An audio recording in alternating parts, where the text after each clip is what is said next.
Ignax's burning jowls, of course, realm of damnable fire, and of course we can't get a light to take. The super brim steel helm of the 14th leaden bowls snarled before throwing down the wick. The kindlewood stacked within the ring of stone smouldered, its light catching off the dried river valley's sloped crags before winking out.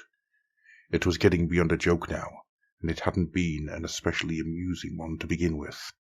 But that had described matters since the twin-tailed crusade had begun, one long litany of murderous error.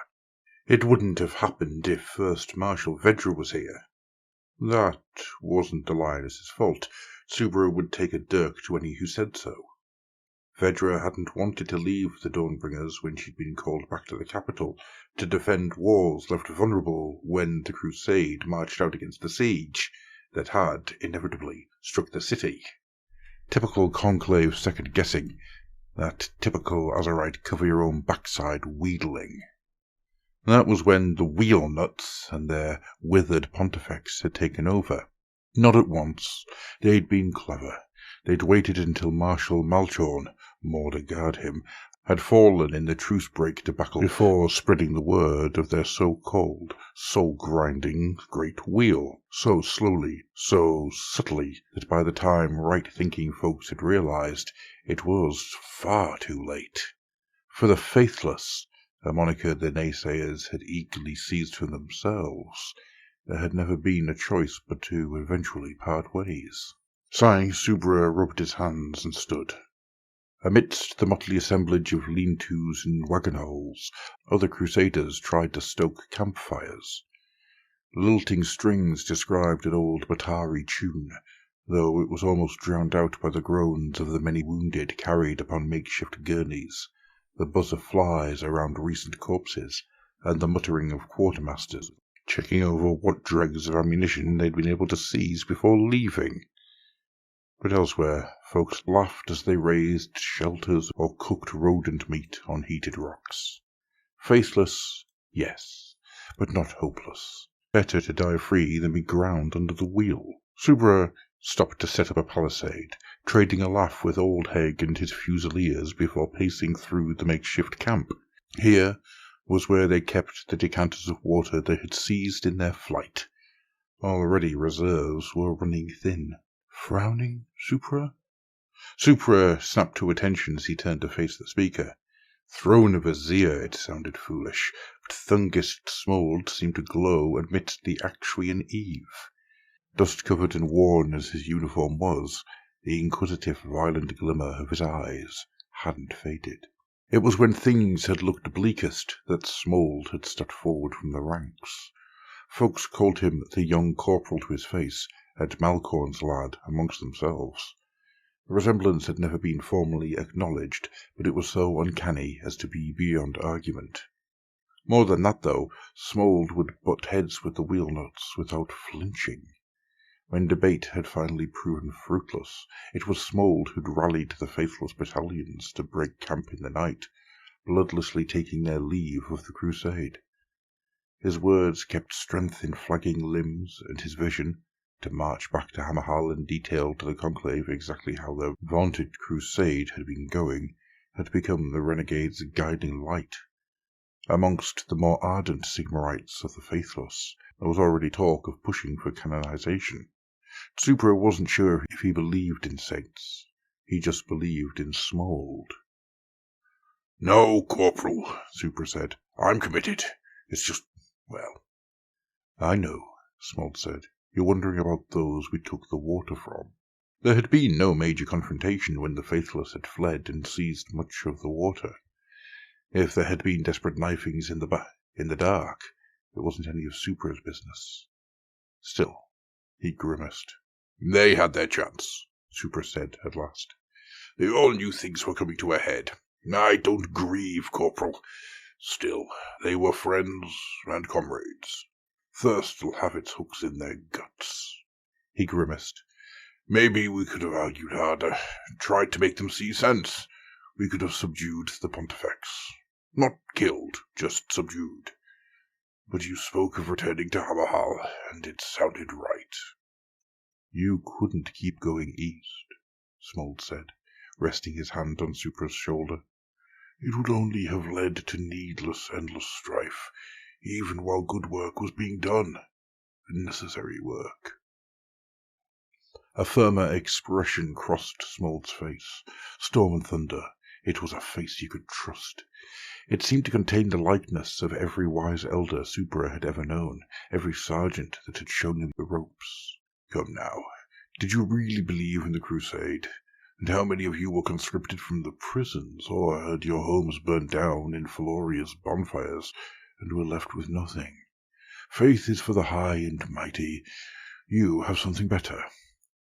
Hope, Smold snorted. And when you return to Hammerhal, you'll tell them all where faith got you. Pride, devotion, relief beyond words, all swirled within Supra like some concoction from Pyromancer's Tor. They had been about to ignite before the strangled scream of a sentry stole his attention. A silvered arrow had lodged fast in the hapless man's flesh.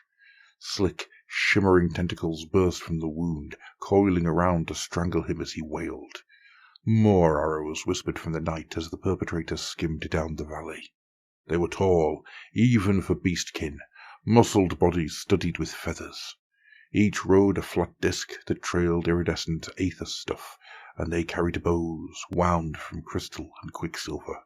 They snapped at the air with their beaks before taking aim again. Soldierly instincts surpassing his panic, Supra drew a pistol, clicked back the hammer, and let it bark. The bullet tore the throat from a beaked monster, pitching it from its disc and seeing it crash into the earth with a wheeze. Its mount dissipated like a swarm of fireflies, and the other beasts passed by with a hiss before pressing deeper into the camp. "Ambushes, Corporal!" Supra called out, turning towards the encampment. Flames licked from tents, glowing every impossible hue as beaked shapes leapt from the crags above. With them came nightmares, whittled from flame, trilling as they sprayed whirling gouts of mutagenic fire about themselves. A steel helm burst from the inferno ablaze, screaming, before detonating in a puff of mist. Said Smold, lips pursed. They arrived earlier than expected, typical in their enthusiasm. The corporal extended a finger. From its tip, a tongue of warp fire coiled around the steel helm's feet. Supra screamed raggedly as his legs warped into ash-pale trees, branches embedding into the ground. The slightest motion felt like it would rip him apart. Pistol dropped from trembling fingers. Supra forced himself to focus on Smold. "We trusted you." "You did," Smold said, and screeched and sang and cackled and grunted and sobbed and soliloquied and whined and chanted, all at once as his battered officer's garb unspooled into fine cobalt robes. Supra could only watch as Smold's left arm split into three, while the right reached to grasp a serpent-twinned staff that manifested from the air. "And I never lie. We could not have too many of you going east. Fate is tangled most delicately there, but your hopes, so vibrant, were sublime. You believed not in the Pontifex. Now you believe not in I. So you die as you choose to be," the entity said, as its crafted face transformed into rolling blackness beneath a hood. "Faithless!" Beaked Gorkin were approaching. They carried sacrificial knives. With shaking hands, Supra groped for his pistol. The hooded being folded its arms in some esoteric sigil. A wail left the Freeguilder as his fingers were transmuted into dribbling stork mouths that whined in dismay. "And one more gift I shall bestow," the demon said in its ninefold voices. As Supra watched through bleary eyes, its transformation into an abomination paused. Instead, it became something worse. Arms folded back into themselves as the uniform of a Hammerhalian steel helm knitted into being. A face began to protrude from beneath the hood, eyes bulging before snapping into more human proportions. A facsimile of Supra Brim looked down at its mutated moaning opposite. It smiled. "You will indeed bring your words to the Grand Conclave," the demon doppelganger said. "If there's any conclave remaining, that is."